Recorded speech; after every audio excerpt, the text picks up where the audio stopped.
Party funding کے حوالے سے اس کے اندر مکمل طور پر جانبداری نظر آئی. کسی ایک گواہ کو نہیں سنا گیا, کسی ایک اس شخص کو نہیں سنا گیا جن کے اوپر الزامات تھے, بلکہ بیرون ملک مقیم جو پاکستانی ہیں انہیں غیر ملکی قرار دیا گیا, اور باری باری آ کر ویڈیوز کے ذریعے وہ تمام غیر ملکی پاکستانی تمام تر تفصیلات سوشل میڈیا کے ذریعے عوام کے سامنے رکھ رہے ہیں کہ کس طرح سے ان کی جو فنڈ کی گئی رقم تھی اس کو غیر ملکی فنڈنگ جو ہے وہ قرار دیا جا رہا ہے, غیر آئینی اور غیر قانونی طریقے سے چیف الیکشن کمیشن اور الیکشن کمشنر کی جانب سے. اور اس صورتحال کے اندر سپریم جوڈیشل کونسل میں ریفرنس دائر کیا ہے پاکستان تحریک انصاف نے. لیکن اب تازہ ترین اطلاعات یہ ہیں کہ وہاں پر جو ہے وہ رجسٹرار آفس کے پاس جانے کے بعد اس کی کاپی واپس لے لی گئی ہے, اور اب یہ کہا جا رہا ہے کہ مزید اس میں کچھ قانونی پہلوؤں کو اجاگر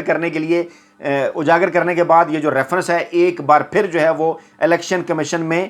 معاف کیجیے گا سپریم جوڈیشل کونسل میں چیف الیکشن کمیشن کے خلاف دائر کیا جائے گا. ایک دن کے اندر دوسرا ریفرنس جس کا اس وقت اسلام آباد کے اندر چرچا ہے وہ ریفرنس ہے جناب پی ڈی ایم حکومت کی جانب سے, امپورٹڈ حکومت کی جانب سے. ذرائع کے مطابق الیکشن کمیشن آف پاکستان میں عمران خان کے خلاف ایک ریفرنس دائر کر دیا گیا ہے, اور اس ریفرنس میں یہ کہا گیا ہے کہ عمران خان نے کیونکہ توشہ خانہ میں ملنے والے جو طوائف ہیں وہ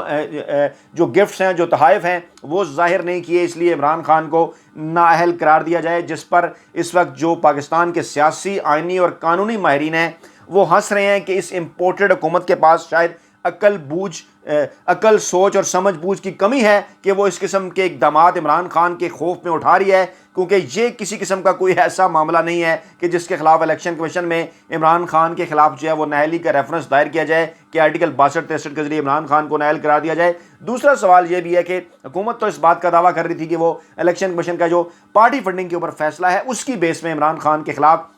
جائے گی, کیس درج کرے گی, اور کہا یہ جا رہا تھا کہ عمران خان نے جھوٹا حلفنامہ جو ہے وہ جمع کرایا ہے, حالانکہ وہ ایک پارٹی سرٹیفکیٹ تھا. اس کا یہ مطلب ہے کہ تمام تر جو ماحول ایک جنگ جیو گروپ اور مخصوص ملازم گروپ جو میڈیا گروپ ہے اس کے صحافی کی جانب سے پھیلایا گیا تھا اس کے اندر کسی قسم کی کوئی سچائی نہیں تھی, اور وہ اس نتیجے پر پہنچ چکے ہیں کہ وہ حلفنامہ نہیں تھا بلکہ وہ ایک سرٹیفکیٹ تھا. اور آج کابینہ کے اجلاس کے بعد اس حوالے سے مزید فیصلہ کیا جائے گا کہ کیا اس فیصلے کے بعد الیکشن کمیشن کا جو فیصلہ ہے اس کی بنیاد پر عمران خان کے خلاف سپریم کورٹ میں کوئی ریفرنس دائر کیا جا سکتا ہے یا نہیں. گویا تمام تر آئینی قانونی معاملات میں, اخلاقی معاملات میں, سیاسی معاملات میں پی ڈی ایم کی موجودہ جو امپورٹڈ حکومت ہے اس کو منہ کی کھانا پڑی ہے. اسی دوران الیکشن کمیشن آف پاکستان کی جانب سے ایک اہم ترین خبر ذرائع کے ذریعے جو ہے وہ جاری کی گئی. اس کے پیچھے کیا مضمرات تھے وہ بھی تفصیلات آپ کے سامنے رکھتے ہیں. الیکشن کمیشن نے آج ذرائع کے ذریعے یہ خبر جاری کی کہ الیکشن کمیشن آف پاکستان جو ہے وہ حلقہ بندیاں ملک کے اندر قومی اسمبلی اور صوبائی اسمبلی کے حوالے سے حلقہ بندیاں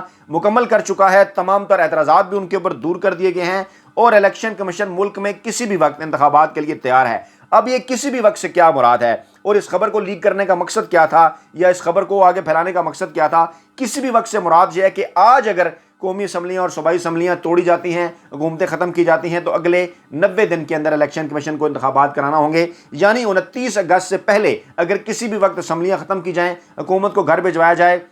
یعنی اپنی مدت 5 سالہ ان اسمبلیوں کی پوری کرنے سے پہلے, تو ایسی صورتحال میں آئین یہ کہتا ہے کہ 90 دنوں کے اندر جو ہے وہ انتخابات کرانا ہوتے ہیں. اور یہ 90 دن آج سے اگر آگے کو شمار کریں, یعنی آج جو ہے وہ اگر 4 اگست ہے تو یہ جو انتخابات ہیں یہ 4 نومبر کو ہو سکتے ہیں. اسی طرح سے آگے بڑھا کر اگر لے کر جائیں کہ 25 اگست کو ختم ہو تو 25 نومبر کو انتخابات ہو سکتے ہیں. یعنی 29 اگست سے پہلے اگر اسمبلیاں گھر بھیجی جائیں تو پھر army chief general Qamar Javed Bajwa کی ریٹائرمنٹ سے پہلے ملک کے اندر جو ہے وہ انتخابات ہو سکتے ہیں, نئے آرمی چیف کی تعیناتی سے بھی پہلے. لیکن معاملہ کیا ہے, الیکشن کمیشن نے یہ خبر ابھی کیوں جاری کی؟ معاملہ جناب کچھ اس طرح سے ہے کیونکہ چیف الیکشن کمشنر کے خلاف ریفرنس جانے کی اطلاعات تھی سپریم جوڈیشل کونسل میں, تو یہاں پر الیکشن کمیشن نے خود کو بڑا غیر جانبدار ثابت کرنے کے لیے اور اس فیصلے کی روشنی میں, کیونکہ کورٹ نے بھی انہیں کہا تھا کہ وہ 4 اگست تک جو ہے وہ ملک کے اندر تمام تر حلقہ بندیاں مکمل کر کے یہ بتائیں کہ وہ کس حد تک انتخابات کے لیے تیار ہیں, کیونکہ اس سے پہلے وہ یہ کورٹ میں بات کہہ چکے تھے کہ ہم اکتوبر سے پہلے انتخابات کے لیے تیار نہیں ہیں, جب پاکستان تحریک انصاف کی جانب سے ملک میں فوری طور پر انتخابات کرانے کو کہا گیا تھا.